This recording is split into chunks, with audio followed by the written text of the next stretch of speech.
Worship with dedication and according to the Lord's aspirations. Abhiprayini Bhakti.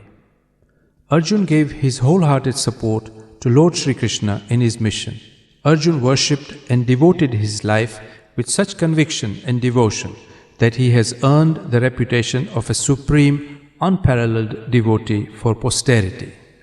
Similarly, Sukhdevji and Uddhavji have been recognized for their devotion and bestowed with the gift of supreme spiritual knowledge, Gnan. We should strive to ascertain Yogi Bapa's, the Pratyak Swarup's, mission. At the Brahm Kshatriya Hall in 1952, Bapa had stated that it was his mission to ensure everyone attained a spiritual status equivalent to that of Shastriji Maharaj. He promised the Santo that they would attain the spiritual status as quoted in Vachnamrit Kadra Pratham 27, and that with his own determination, Sankalp. Accordingly, we have witnessed the formation of the Gunatit Samaj. We have been able to recognize all the Swarups who have reached the spiritual status as described in Vachnamrit Sarangpur 7. Maharaj has instituted this in a very systematic and scientific manner. Bapa's aspiration and mission is that we should hold a firm conviction and belief in God and God-realized saints as prescribed in Vachnamrit Gadra Pratham 62, Gadra Madhya 13 and Gadra Pratham 67, and that we should guide and nurture all Sabandvaras such that they relinquish all worldly desires in favor of the desire to remain in Akshardham. Maharaj will be pleased and will shower his blessings on whoever bears in mind these principles and endeavors to practice them. Whoever bears in mind these principles and practices them is practicing the principle of Mahatma Yug Seva. This will be enough to please Maharaj to bestow upon them his blessings. The characteristics of anyone who practices this principle is irrelevant. What is relevant is the sentiment, determination, conviction and action, sankalp, bhav and kriya practiced by that person. Presently, everyone has made a firm resolution to please Bapa. 1. Everyone is trying hard to remain submerged in their gurus. 2. Everyone, be they young or old, conducts the sentiments, determination and actions with the intention of pleasing Bapa. 3. Everyone endeavors to believe that the whole Samaj is controlled by Brahm, God. Everyone is constantly conscious of the hymn, Ukti Prabhaye, and lives accordingly. Maharaj will inspire Bapa to shower the blessings on all those who practice this, just as Bhagatji Maharaj, Jagaswami and Krishnaji Ada were blessed. Perhaps someone living accordingly may not be given the recognition they deserve. Whether or not it is noticed, everyone is treated equally by Maharaj, and in Akshardham there is always justice. Thus anyone, be they young or old, who make a steadfast resolution to live according to these principles will be rewarded with a supreme spiritual status.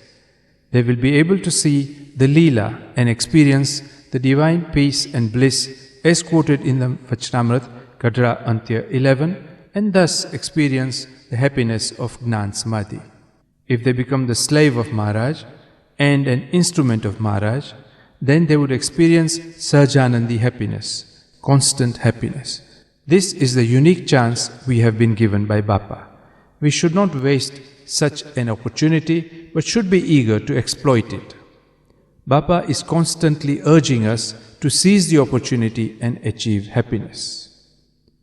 Right up to the present moment, all those who have supported Bapa in his mission have been rewarded with happiness and peace according to the extent of their support and conviction.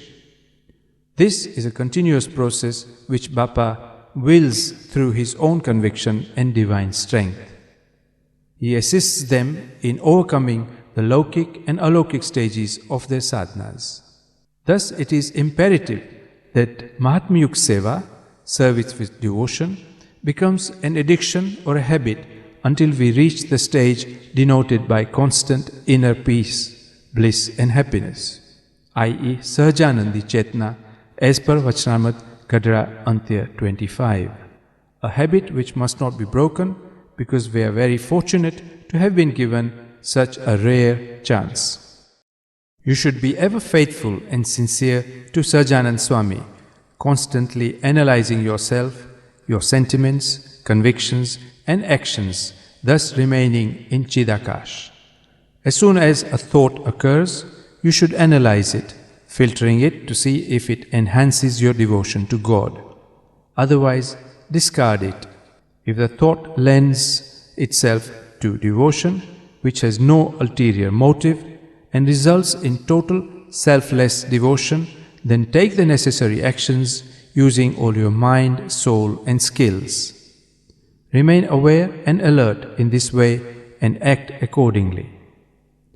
If a thought or feeling of emotion is deemed to be an act of selfless devotion, then it should be put into action, ensuring that it has been executed exactly, clearly and thoroughly before allowing further thoughts to occur.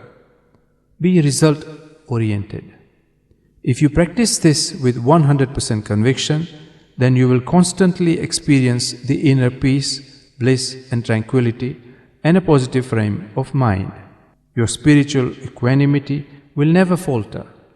You will be able to be in a constant state of Jnana Samadhi, experiencing a oneness with God and be able to see the Leela as and when deemed necessary by the Lord.